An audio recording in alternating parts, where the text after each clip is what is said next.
আসসালামু আলাইকুম। দেখো বন্ধুরা, শাকিল দুইটা গিফট নিয়ে আসছে কিছুদিন আগে। তো আমি তো ইদানিং ভিডিও শেয়ার করি না, তো আমার আম্মার জন্য এগুলো নিয়ে আসছে। আমার আম্মা আব্বা ঢাকা আসছে, তো তাদের জন্য এই যে একটা জায়নামাজ নিয়ে আসলো। আর জায়নামাজটা কিন্তু অনেক আরামদায়ক একটা জায়নামাজ, আর একটা কোরআন শরীফ নিয়ে আসছে। তো বলতেছে নানারে গিফট করব। আর এই গিফটগুলো কিন্তু সবচেয়ে দামি গিফট, কারণ কোরআন শরীফ আর জায়নামাজ মানে নামাজের মশলা, এগুলা আমি সবচেয়ে দামি গিফট মনে করি।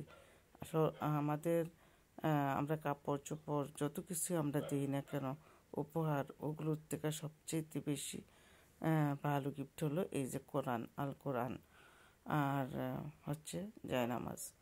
তো তার জন্য ওর টাকা দিয়ে, ওর ইনকামের টাকা দিয়ে এগুলো ও নানা দিছে। আর পোশাকের টাকাও বেশি, ঈদ আসতেছে, তো তার জন্য দিবে। তো ওই যাই টুকটাক করে অনলাইনে সফটওয়্যারে কাজ করে আর টাকা ইনকাম করে পড়াশোনা খরচ চালায়, তারপরে পাশাপাশি সবাইকে একটু একটু করে গিফট দেওয়ার চেষ্টা করে। তো সবাই দোয়া করবেন শাকিলের জন্য, এরকম মানসিকতা যেন থাকে। তো কোরআন শরীফটা আব্বা আম্মায় নিয়েছে, আর জায়নামাজটা বলছে যে মানে আমার আম্মা আব্বার অনেক আছে, তো থাক, ওইটা তোমাদের বাসায় থাক। তারপরে আমি জায়নামাজটা রাখলাম, আর হচ্ছে কোরআন শরীফটা আম্মা আব্বার দিয়ে দিলাম। এই কোরআন শরীফটা কিন্তু বাংলা, আরবি মানে অনুবাদ সহ, অর্থ সহ। আর এই পেজগুলো কিন্তু পানিতে ভিজলেও কিচ্ছু হবে না, খুব সুন্দর একটা